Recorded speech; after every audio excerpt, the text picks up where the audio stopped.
Pagkagaling nga namin ng 7-Eleven, uminom pa nga yung mga kapatid ko. Ako natulog na nga at hindi na nga rin ako nakijoin sa kanila. 2 oras nga akong nakatulog, yung mga kapatid ko nga hindi na daw nga sila mga natulog. Nagising na nga lang nga ako sa ingay at tawanan nga nila habang nag-aalmusal. Alas 6 na nga to ng umaga, bumangon na nga ako para makaligo na din at makapag-almusal. Alas 8 nga ng umaga yung plano nga namin na umalis nga dito sa Naga para pumasok naman ng papunta nga ng Karamoan. Sakto naman yung oras na pinlano nga namin na umalis nga dito. Ibig sabihin lang nun talaga na nakapag-prepare nga kami ng maaga ngayon. Kahit nga mga wala pang tulog yung iba kong kasama kasi ang reason nga nila sa sasakyan na nga lang sila matutulog habang bumabiyahe nga. Yung dahilan nga bakit nga kami nag-stop over nga dito sa Naga kasi yung driver namin na si Kuya Bito nga. First time nga niyang bumiyahe papunta nga dito sa amin. Pero dito rin nga yung probinsya nga nila sa Bicol and matagal na rin daw nilang gustong pumunta nga ng Karamoan. Isa sa mga dahilan doon kasi yung gusto nga nilang mapuntahan yung mga island. Hindi nga lang nga nila mapuntahan kasi medyo mahirap nga yung biyahe nga papunta dito kasi nga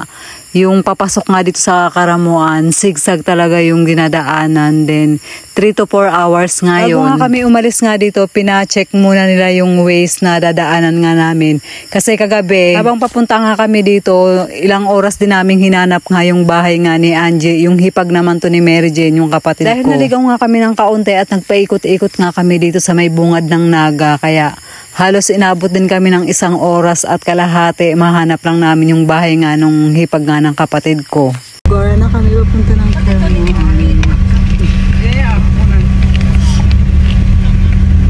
Makikita nyo ngayong umaga kung paano ang biyahe papunta ng Karamoan. Paliko-liko. Para siyang bitukan ng manok. So 3 to 4 hours yun. Kaya, tapos meron pang bangin. Kaya hindi talaga pwede bumiyahe ng gabi. Kailangan namin mag-stop over dito sa Naga. Bili na yan lang. Kaya naman kami nag-stop over nga dito sa Naga at hindi kami dumiretso ng Karamoan nung gabi pa nga lang. Dahil hindi kabisado ni Kuya Bito nga yung daanan at nakakatakot din talaga dumaan nga sa papasok nga ng Karamoan ng gabi kasi nga wala talagang kailaw-ilaw. So meron pang ilang part na madadaanan kang may bangin. Akala ko nga magpapalitan nga mag-drive si Tito Orly at saka si Kuya. Pero kinaya naman niyang i-drive ng dire-diretso kaya hindi na rin talaga nakapag-drive si Tito Orly. Isang oras na nga kami ng biyahe, nakakita nga kami ng magandang spot kaya sabi ni Kuya Bito, huminto nga muna kami para nga magpa-picture. Ang ganda! Pabalik na kami. Dalawa Yan, para makadaan sila kita nila mo. Ako muna daw ba yan? Risa, huwag ka na sumama.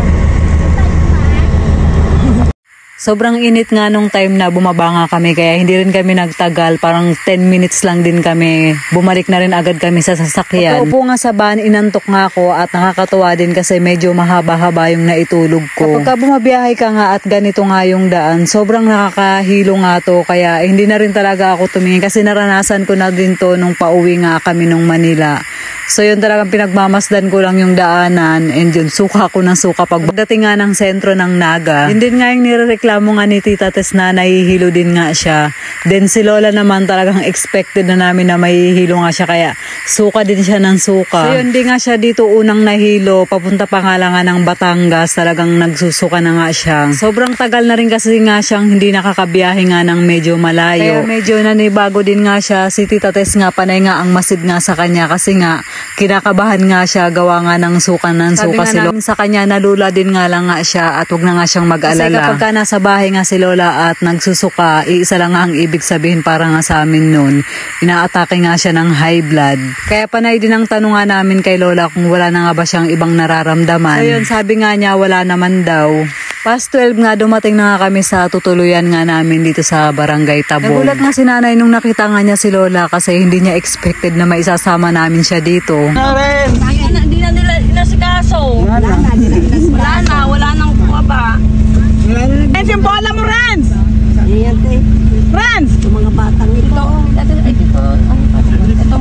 Pinagtulong-tulungan na nga naming buhatin yung mga maleta nga na dala namin at yung iba pa nga naming mga gamit. Silembot nga yung bunso ko namang kapatid at saka yung kaibigan niya and yung pamangkin ko. Sila kasi yung magkakasabay na nag-commute at bus nga yung sinakyan nga nila. Alas 4 nga ng madaling araw nga sila nakarating nga dito sa Maytabog and magkakasunuran nga kami nung umalis kami ng Maynila. Niayos na nga namin yung mga gamit nga namin at sumilip nga ako dito sa May Baboyan at tinanong ko na rin nga si nanay kung ano nga yung kakatayin nga dito at ito nga daw yung malaki.